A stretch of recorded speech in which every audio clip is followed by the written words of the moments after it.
Anyway, do you know where we're going? Sort of. You're going to give me a clue? Well, we're going to try and hunt down a monument from the Battle of Sedgemoor. If we can find it.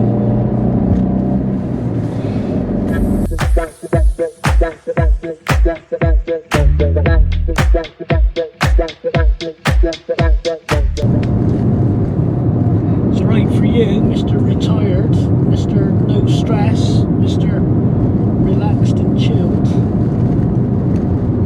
I did watch a couple of videos yesterday of some different blokes going Oh God, that says a lot. not those type of videos. Videos of them going round looking at long barrows.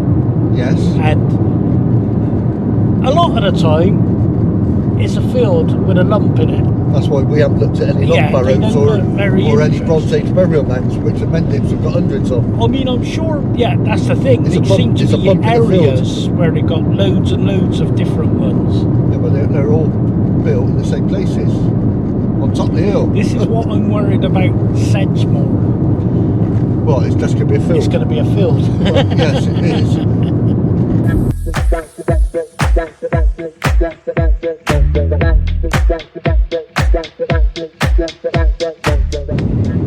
Talking of that, we got to start using proper YouTube words now. Now you're a big noise in the in the YouTube world. I think it's over 30 subscribers now.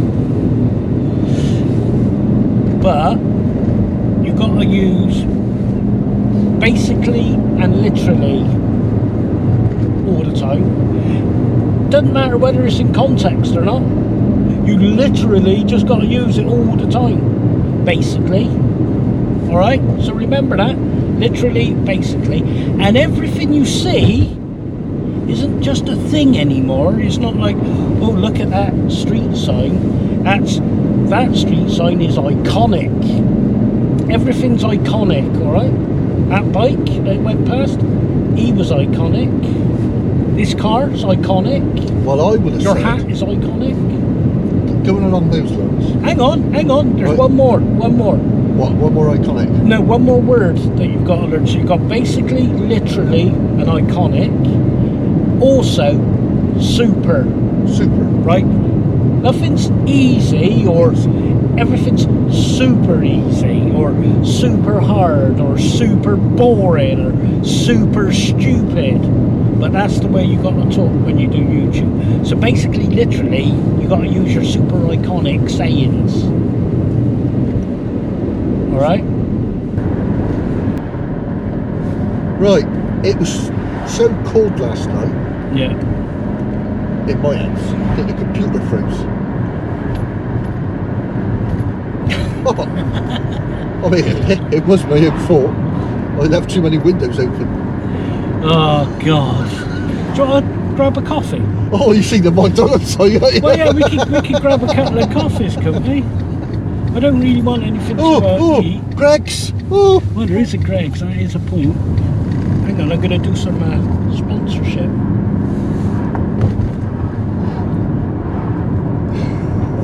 Mate, we could get sausage rolls out of this. Nothing better than a free sausage roll and a hearty Greg's first thing in the morning. Greg's for all your sausage roll needs.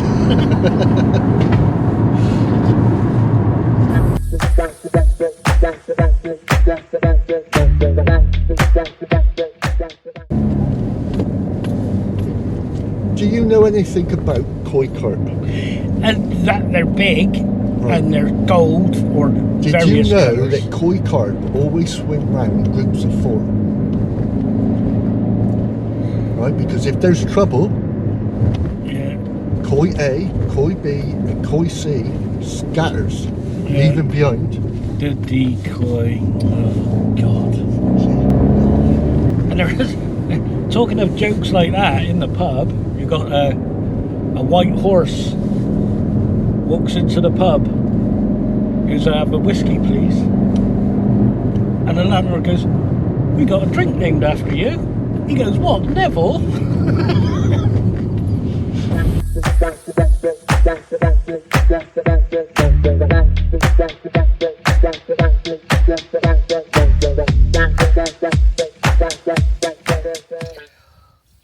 What a handsome chap. In the middle of a field in Western Zoyland, looking at some suspicious looking cows. So today, the Wrinkly Wanderers are in search of the Battle of Sedgemoor. the Monmouth Rebellion. The Monmouth Rebellion as well. Yes. As well. So today we're at Sedgemoor and we're going to look for the monument for the Battle of Sedgemoor. Western Zoyland. Western Zoyland, near Bridgewater in Somerset. And I do know, and this is going to annoy you now because I'm going to come out with a fact. No one keeps doing that. I'm a little teapot. The last battle on English soil? Yes. The last battle on English soil. Called the Pitchfork War. And I know why. Why? Because the army that was raised were all rural and of Somerset folk. Somerset folk, farmers with silly accents, not like ours. Not ours, Jim lad, but not ours. I think a Wurzel are. Wurzel are. Yeah, which not is a pirate are. Anyone who's watching this isn't going to be able to distinguish between our accent and a Summers. Why did they have pirates originally in the films going arr? Don't know. Because a lot of the pirates originated from Somerset, from Bristol and that. Oh, right. Well, right, and Bristolians talk like arr, arr. Right, let's grab the camera. Right.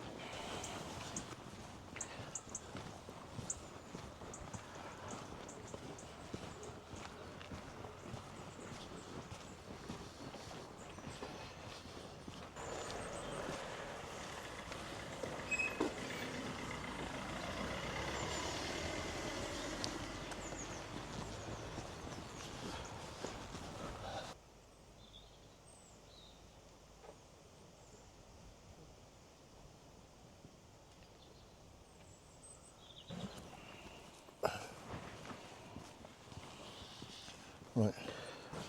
But let's have a look down this muddy path. Apparently, you've got to walk like a ninja to stop your thing going up and down. I am a ninja. I know, that's what you told the grandkids, I know. Yeah, just ask the grandkids. I leave no footprints in wet sand. And I can dodge raindrops. I never get wet in the rain.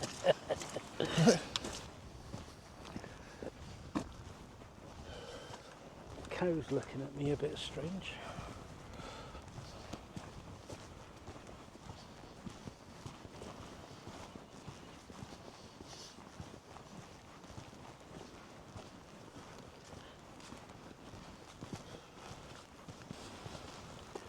Did you know I once had a photographic memory, but it never developed? That's awful. That's awful. Oh, another one for the grandkids. Wait for me, old man. I'm the unfit one. You're meant to be the. Did you know? You're the healthy one. That cowboys used to place lanterns on their saddles at night so they wouldn't lose the trail. It was an early form of saddle-light navigation. I bet you sat down and you wrote that, didn't you, or something? Saddle-light navigation. Oh, that's awful. I would be embarrassed and ashamed to have come out with that. I can see the monument. You're taller than me. I can't see it yet. So here we go.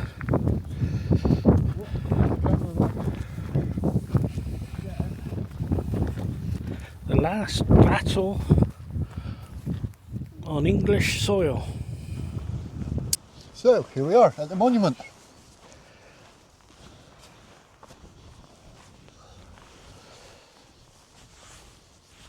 So, to the glory of God and in memory of all those who, doing the right as they gave it, fell in the Battle of Sedgemoor, 6th of July, 1685, and lie buried in this field, or who, for their share in the fight, suffered death, punishment, or transportation pro patria.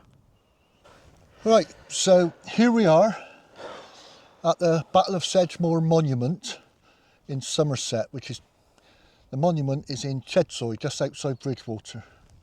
The Duke of Monmouth landed with 3 ships at Lyme Regis, and the reason he landed at Lyme Regis was the south of England was known as a Protestant Stronghold, was stronghold, yes, so that's why he landed in the south. He gathered as many troops, mostly peasants and farmers and such forth. That's why it was called the Pitchfork Army. And marched up here. It's a hell of a walk. He actually went further. He went up towards Bath. Oh, right. And then came back this way, I believe. But we'll do a voiceover and an overlay and some pictures and whatever and double check our facts. Make it look pretty, yeah. And make it look pretty. But he decided to do a night attack on the royalist troops. And in armour? No. Oh, at night. But anyone that lives down here in Somerset wouldn't want to walk, don't like walking across this in the daytime. It's full of rings and ditches and bog, you know. Today we are on the trail of one of Somerset's most dramatic chapters, the Monmouth Rebellion of 1685. A mix of ambition, religion and rebellion that left its mark on the levels and the people who lived there. Let's rewind. In the 1500s, Henry VIII's break with Rome set England on a path of Protestant identity. His daughter Elizabeth I strengthened it, and by the 1600s, religion was woven deeply into politics. Fast forward to 1685. King Charles II dies without a legitimate heir. His brother, James II, becomes king, a Catholic monarch in a largely Protestant nation. Many fear he'll restore Catholic rule. Into this tension steps James Scott, the Duke of Monmouth, Charles II's popular but illegitimate Protestant son. Charismatic, ambitious and adored in the West Country, he decides to challenge James II for the throne. On the 11th of June 1685, Monmouth lands at Lyme Regis with just 3 small ships. As he marches through the West Country, Axminster, Crewkerne, Ilminster and Taunton, people flock to his cause. Farmers, craftsmen, labourers, many armed with pitchforks and scythes. In Taunton, he's boldly proclaimed king, but despite enthusiasm, his army is lightly trained and poorly equipped, and the royal forces are closing in.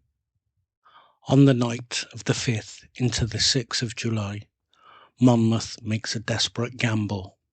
Under cover of darkness, he leads his rebels across the moors towards the royal camp near Weston's Island. The plan?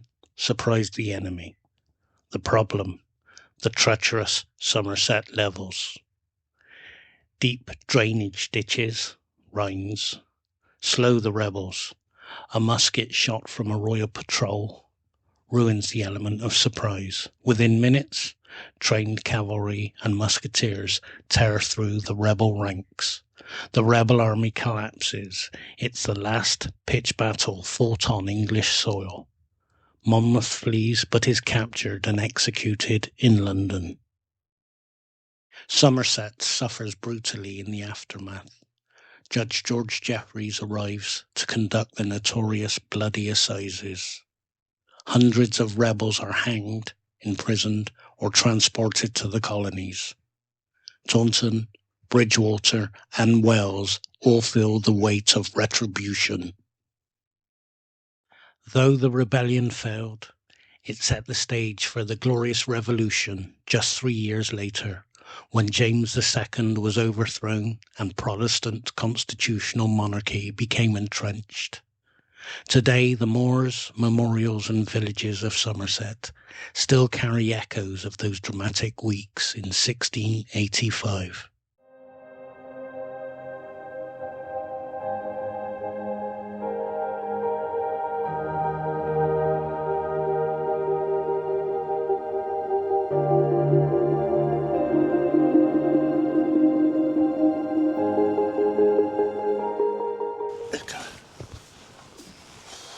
Right, that's us done. On to the next place.